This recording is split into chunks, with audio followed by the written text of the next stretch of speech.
สบายดีทุกคนคลิปวิดีโอนี้จะมาสอนวิธีนำไซต์อิลิเกเตอร์ MACD นะสำหรับคลิปนี้จะมาสอนแบบรายละเอียดแบบวิธีนำไซต์ที่แท้จริงเลยเพราะว่าจัดอยู่ในอันดับที่ว่าได้ผลที่สุดนะในการเทรดเป็นออปชันนะสำหรับอิลิเกเตอร์ของ MACD นี้จัดอยู่ในอันดับ3นะเขาจัดเป็นอันดับ3ที่ว่าไซต์ได้ผลอัตราชนะสูงนะ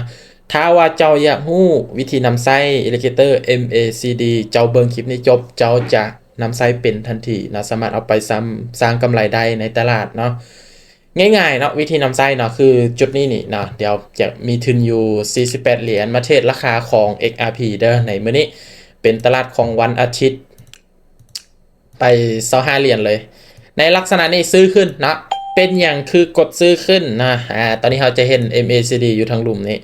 สังเกตเบิ่งเส้นสีฟ้าเนาะเส้นสีฟ้าตัดขึ้นแล้วอันนี้คือกรณีที่1ที่ว่าเรากดออเดอร์ซื้อขึ้นไปอันนี้คือจุดสังเกตจุดที่1แล้วที่ว่าเราได้ตัดสินใจออกไป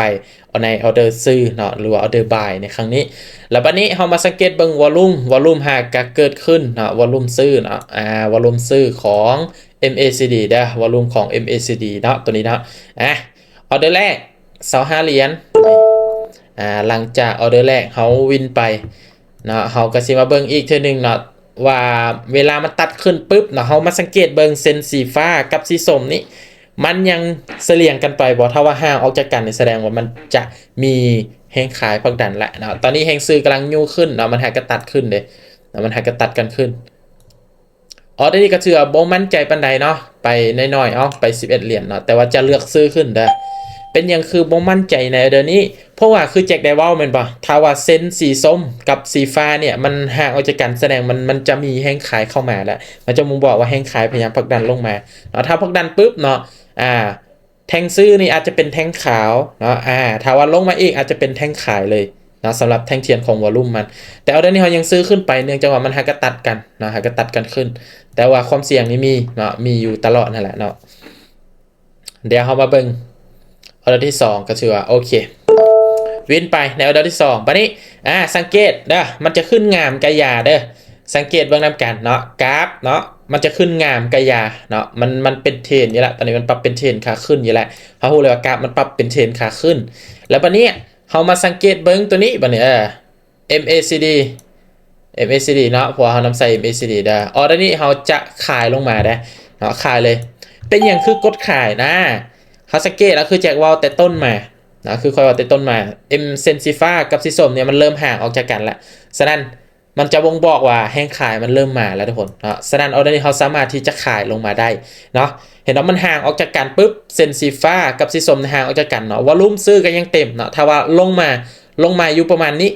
เนาะมันสามารถเป็นแท่งขาวได้แหละเนาะแล้วก็ดีเป็นแท่งขายซ้ำมาเบิ่งนับกันแห่งซื้อกับพยายามพักดันเนาะพักดันลายอยู่ยังปิดซื้ออยู่1ออเดอร์ทุกคนยังปิดซื้ออยู่1ออเดอร์เนาะบ่เป็นอย่างเนาะเราจะบริหารเงินไปเรายังเชื่อมั่นเด้อยังเชื่อมั่นเนาะออเดอร์นี้วินแน่นอนมั่นใจเลยเป็นออเดอร์ที่มั่นใจเลยเนาะไปลายในนึงออเดอร์นี้สังเกตวอลลุ่มซื้อเบิดละเนาะใน MACD วอลลุ่มซื้อเบิดละแล้วก็มาสังเกตเบิ่งเส้นสีฟ้ากับสีส้มนี่มันห่างออกจากกันแล้วเด้อออเดอร์นี้มั่นใจเต็มร้อยเลยเนาะมั่นใจเต็มร้อยในฝั่งขายเนาะมันจะซักขึ้นกระยาเนาะมันใจฟังขายเลยเนาะมันจะเป็นขึ้นงามๆกระยา